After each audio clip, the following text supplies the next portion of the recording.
What's happening, gang? You are back live in the Secret Stash. Did I mention it was the Secret Stash? I think I mentioned that a couple times. I think you did. Meant to say it's the State of the Union special show of the Secret Stash. Hanging out with my man Jeremy Beck, co-founder of the Greenhouse Group.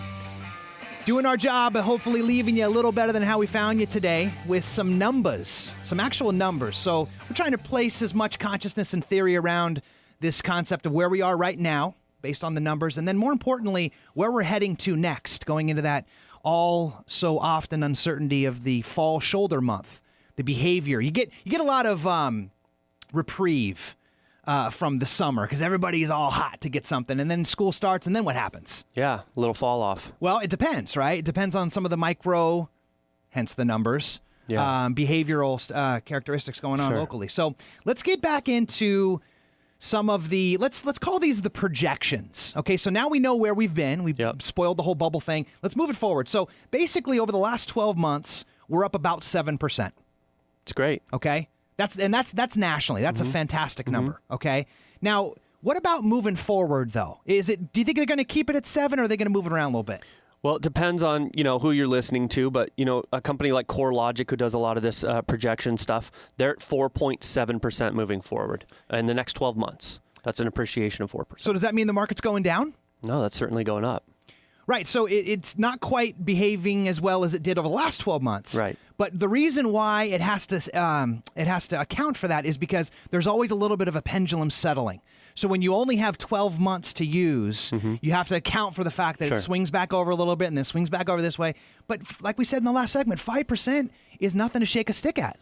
I think people make the mistake of thinking you're losing money if the appreciation rate has slowed, and that's just not true. You're just not making it at the same pace. I can't wait until the next segment because we're going to talk about the juxtapose of like renting, for example. Those numbers are staggering. Right. By the way, if you're a renter, please do not miss the next segment. You might fall off your stool after you see some of the numbers right there. So a little bit of history. So basically before the bubble, we were up about 7%. Yep. Okay? Again, these are national numbers. But then when we busted, we broke off, we were under about 5% or something like that, right? So we almost lost all those gains. But the recovery to date is almost 4%. So what's that tell you? I like the outside of these two numbers, the one you started with and the one you ended with. Pre-bubble, 3.6. That's normalized. Post-recovery or current recovery, 3.9. Right. That sounds a lot like we're on pace right now for a normalized market. And if you move that perspective and say, okay, that's right now. Now forecast that, let's say from here to 2019, okay? So they're guessing, and again, this is the gang over at CoreLogic, they're saying we're probably on pace to etch out about 4.1% from here to the end of the year. Yep. And it is going to slough off a little bit. They're saying 2016, a little bit more moderate, 3.7, and then 2017 drops down a little bit. Basically, they're projecting from 2017, 18, and 19 respectively to be right above 3%. Now, if you look at that, you're like, give me like the wah-wah. Yeah. The wah-wah. But cumulatively, right, when you look about from where we are, so it's like every single year they're projecting appreciation still, and that's a very important point. Because, if you're a buyer or you're a seller, and I'm not just talking about the first-time buyers, right? I'm talking about all the buyers. Right. Because even those sellers that are in a house right now thinking about moving up or thinking about moving down and buying a vacation home with the equity they have, they're still going to have a healthy gain from here until 2019. Because it's cumulative, right? Right. So what do the bulls say we're looking at for the next 4 or 5 years? I mean, you can see expectations as high as 25%. From here to 2019, and stuff as low as 10. So they've got the median there in the middle at 18. 10% still as a bear? Yeah. Over the next 4 years? Yeah, that ain't bad. On what's a average home in San Diego? $600,000, somewhere in that range? I think it's even less than that still. Yeah. So, and you get 10% on that, you're going to make $50,000. $55,000 over that time frame. Now, granted, you got some carrying costs and whatnot, but I mean, once you think about the fact that you're probably going to need shelter anyway, so your carrying costs could be offset by what you would normally be paying on rent, etc., that's still a nice little payday. Here's this stat. This is a cool one. $34,000. $34,115. What's that? That's the potential growth in family wealth over the next 4 years based solely on owning a home or equity increase. Okay, so basically, if you got a house right now, even on those bearish estimates, you're still slated to cash in about 35 Gs, 34 You will Gs. increase your wealth, your overall holdings as a family by $34,000. That's obviously you've got national average home prices, you got all kinds of stuff. So in California, we're going to see this is probably exponentially higher. But the idea is that over that time, you can make money by just being an owner as opposed to renting. Now, gang, obviously, we're throwing these numbers at you kind of quick. And if you're in this conversation right now, maybe you're thinking about buying, or maybe you're already in the process of buying, because, most folks start their process before they ever even talk to a real estate agent or a mortgage planner, in your case. Yep.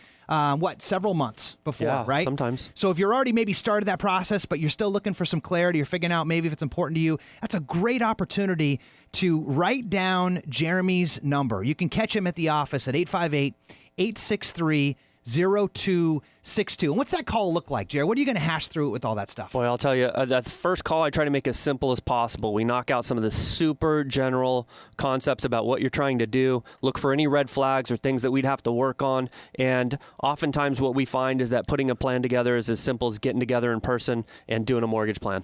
And by the way, he also holds a class monthly for home buyers, and you can catch that over at Secret Stash Radio. There's actually a little tab we got there if you scroll down maybe one or two thumbs where you can sign up for Jared's monthly class. But all this stuff gets fleshed out, very important concepts. I want to shift gears a little bit, though. So maybe we can say we put the housing bubble behind us, right? We put some more fodder around the concept of actually getting in right now, so you can put to bed the chatter and the static of people saying, oh, you missed it. You missed the market, right? Not necessarily true. Not if 10% bearish appreciation guesses over the next 5 years. There's nothing to shake a stick at anyway. What about the sellers? Now, here's some stats for you, sellers. You're not out of the woods right now.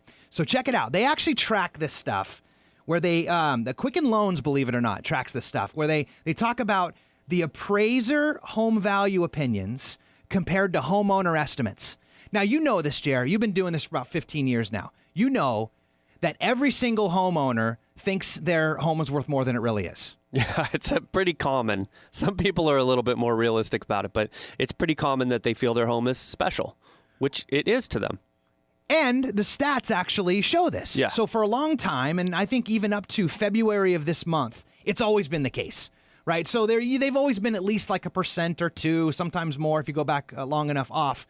Here's where the rubber is meeting the road right now. From March until present day, we're watching that's actually upside down, which means that right now, homeowners are actually undervaluing the average value of dormant equity basically stuck inside their home. So it was only like 0.5% for a while, but then last month it jumped up to almost 2.5%. So go back to what you said. The average house, like let's say it's $500,000 right now, 2.5%. That's nothing to shake a stick at. Yeah. That could be the difference of you getting a refinance or maybe even having enough equity to sell your home. So what do you think's up with that? Maybe it's the doom and gloom kind of feel that's going on. People are worried about the market slowing down, or they think that properties aren't for sale, so it's making a different opinion for them. I'm not sure. It's an interesting idea. Well, the challenge is, regardless of whether you find yourself inside of that stat, I don't know how long it's been since you've actually had an actual appraisal on your house to know what the market run up over the last 18 to 24 months is going to mean to you. But the unfortunate byproduct or fallout of that is, like a homeowner's underestimating their home equity, is that they're locking up the velocity of money right now. Okay. Believe it or not, even though we're doing a lot better from like a year ago, we still have horrible inventory shortages. Yeah. So you got a lot of buyers out there that want to buy, and then you got not enough homes to show them. So it's creating a kind of a good thing in the interim for sellers, because it's kind of, it's creating a little bit of maybe false demand and maybe driving up the prices just a little bit. But the truth is that is it's meek in comparison of the value of velocity. So you'd rather have more transactions running through than having a slight little boon of 1% maybe, just because you had a false bottom of multiple counteroffers because there was no properties to sell that month. Right. It's curious to me from the finance side, because we have pre-approved buyers just stacked up on the wings right now, and they just can't find a home. And I find myself wondering from a realtor perspective, why the heck people aren't putting their houses on the market? Well, this is funny. Okay, so you want some more numbers to sink into that? Yeah. So check this out. So, we came out of the big bust, right? So everybody had negative equity for a long time. Yeah. Right? And they were literally playing the ostrich game. Well, here's some stats to back this up. Right now, if you ask, there are 23% of people who were polled. And by the way, this is Fannie Mae. This isn't just Quicken Loans. So this is the big chief dog that did this poll.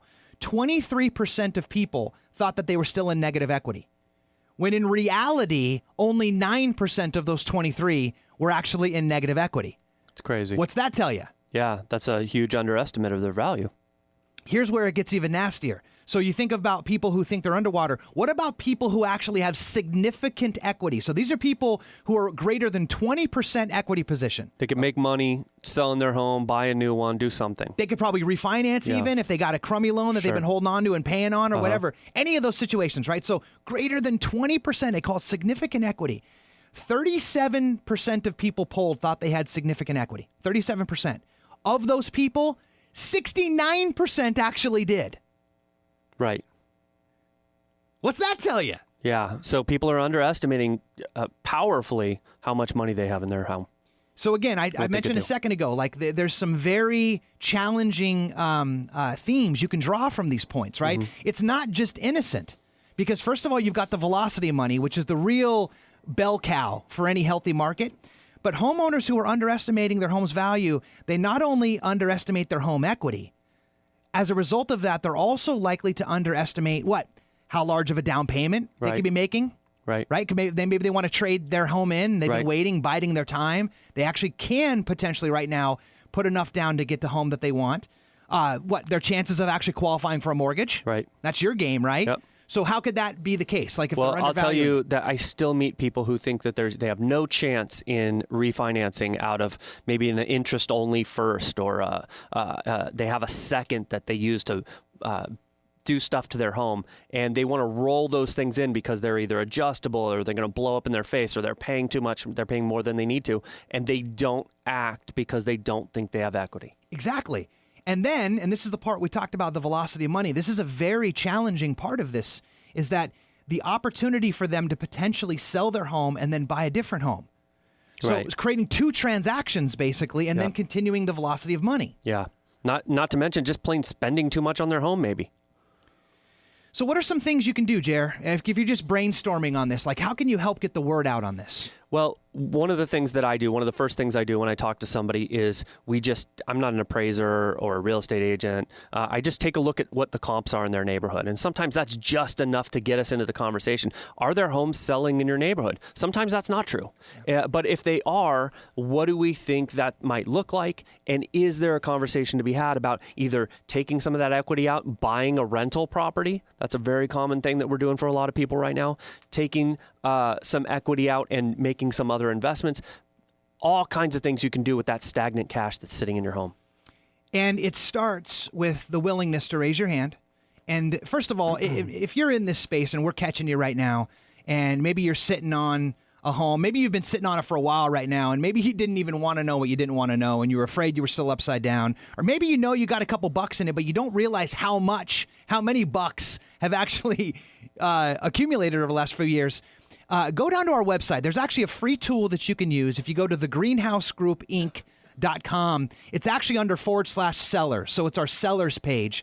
Right there at the top, you can click in your address. It sends a query over to our team. And then within 24 hours, we'll get you a pinpoint price of what we believe your home could actually sell for right now. No obligation. We're not going to use that information to then track you down and hound you to sell your home. It's just a little feeler to get a better idea about where you belong. And I got to imagine that's going to be valuable to most folks, right? Great starting point. So, gang, coming up. So you got to think now. We've done the housing bubble, blown up that myth. Now we've got our hands clear wrapped around the truth about what's happening in our little micro market. So what about the renters? Renters, you're up next. You're in the crosshairs. Hopefully you've worked off your Monday Night Football buzz, because we got two of the most sobering numbers we could possibly share with you coming up right after this.